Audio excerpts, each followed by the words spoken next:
Hey everyone, welcome back to Williamson Ridge Outdoors. Today we are actually out behind the house in the dog lot because we built this dog lot when we first moved in here, and I never put a gate in here. So I actually have to use our little Kobalt push mower in order to mow this lot. The grass has been growing like crazy over the last couple weeks. I didn't realize that it was quite this out of control. And then whenever I did realize it, it was raining and I couldn't get out here to cut it. I decided today, since it's kind of slacked off on the rain, I was going to get out here and cut this. But this is going to be a good test for our Kobalt 40V self-propelled push mower. So I done a video a while back about this mower, and it was kind of a first use and testing it in our side yard, and it actually checked out pretty good. But now I've actually used this mower for about a year now, and am still pretty happy with this mower. I actually have a Milwaukee M18 fuel self-propelled mower also, and that mower price difference is a huge difference. It's a $1,000 lawnmower, and then this mower here, I believe it was $349 that I paid for it. And I have to say that between that price difference, I'm actually pretty happy with this Kobalt. Now the Kobalt does not have nearly the power that Milwaukee does at first. The Kobalt's a little bit strange because you have to go into a section of grass that is tough to mow slowly. But once you kind of go into it, it builds power and builds power, and then it seems like it'll chug through just about anything. The Milwaukee, on the other hand, is like instant power. So if you hit a patch of heavy grass, it'll just power up and then just buzz right through it. So, you know, that price difference is kind of there, though, you know, of what you actually want out of it and how much you want to spend in a mower. So I thought I'd go ahead and do this video today, just kind of demonstrate that a little bit. The grass out here is very tall. It's probably going to clog the mower up without any problems. And I'm actually going to cut it really short. So I'll let it clog up a little bit and then kind of mow and keep forcing it a little bit and kind of show you, the power that it actually does have. And I'll also show you that you can stall it out really easily if you go into grass too fast. But if you kind of take your time with it, it's actually very powerful. So when you go to start this mower, you have to push the start button and hold it and then pull the lever back. Now, one thing I do want to say, you cannot start it in this kind of grass. It will not try to start at all. Like it'll bump the blades a little bit and then just shut right back off. So you do have to lean this thing back and get it out of the grass for it to start.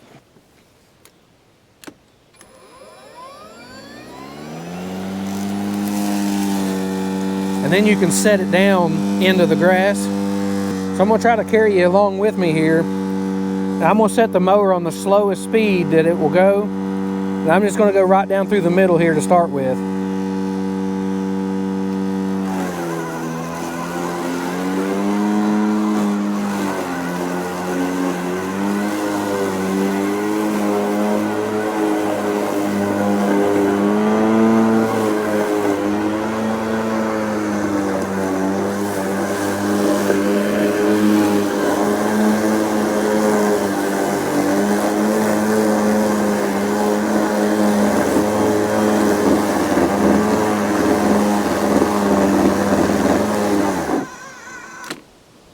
All right, so that right there is a pretty big challenge. And you see this grass right here is pretty daggone tall. And like I said, that's mowing it all the way down to the first setting. And it clogged up straight off the bat pretty much and can't discharge the grass. So it was mulching all that all the way down through here. But that was on the slowest setting, and that gave it time to build power. And you could actually feel the mower start to vibrate because it was like putting so much power to the motor. So when it does that, it actually does suck the juice from the battery really fast too.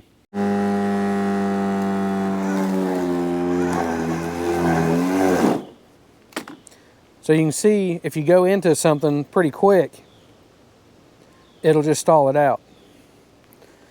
So let's start it back up again.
So once you get this thing to kick up into the high power mode, it won't hardly stop at all. I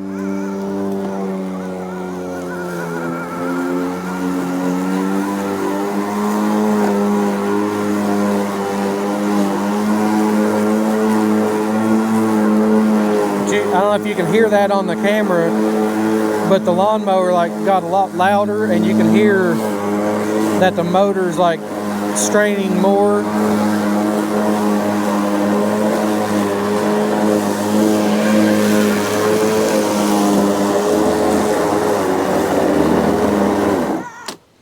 Well, that was getting a lot of buildup in it, because again, this thing's not putting the grass out the side, so it continues to just build up on the inside. And it's set to the lowest setting, so it's hard for it to discharge the grass. You know, even with it mulching, it can't discharge the grass hardly because it's sitting right down on the ground. So now I've got the chute propped open, and I'm gonna go ahead and mow with it like that, because you know, it does really suck the battery trying to mulch that up. As long as you can keep that chute opened up and keep the grass clear, keep it from clogging up, this thing does a really good job. And if you're in normal grass, you don't have much problem with it really clogging up. It's just when you're in overgrown heavy stuff.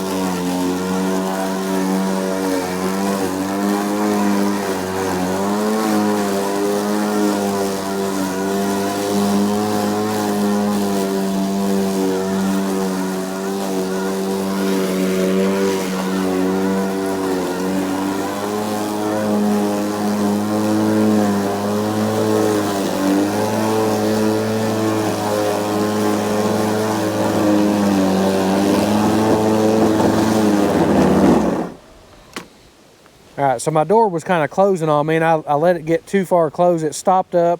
Now I got it propped open better. So let's go ahead and continue on.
I'm gonna speed it up a little bit, because now that that thing's not closed, it'll mow faster.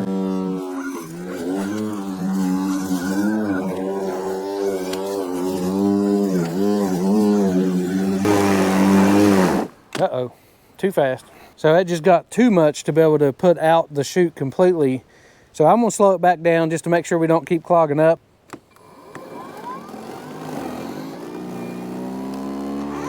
Gives it time to think about what it's doing.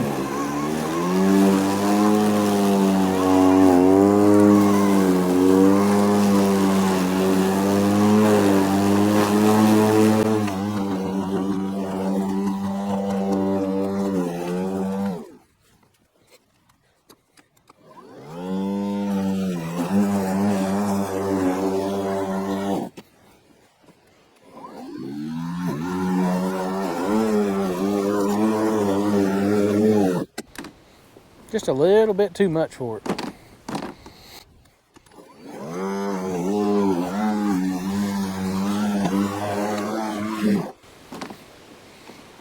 It doesn't have quite enough blowing power to keep that chute completely cleaned out.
So as you can see, this mower actually is pretty capable, but you do have to fight with it getting stopped up a little bit.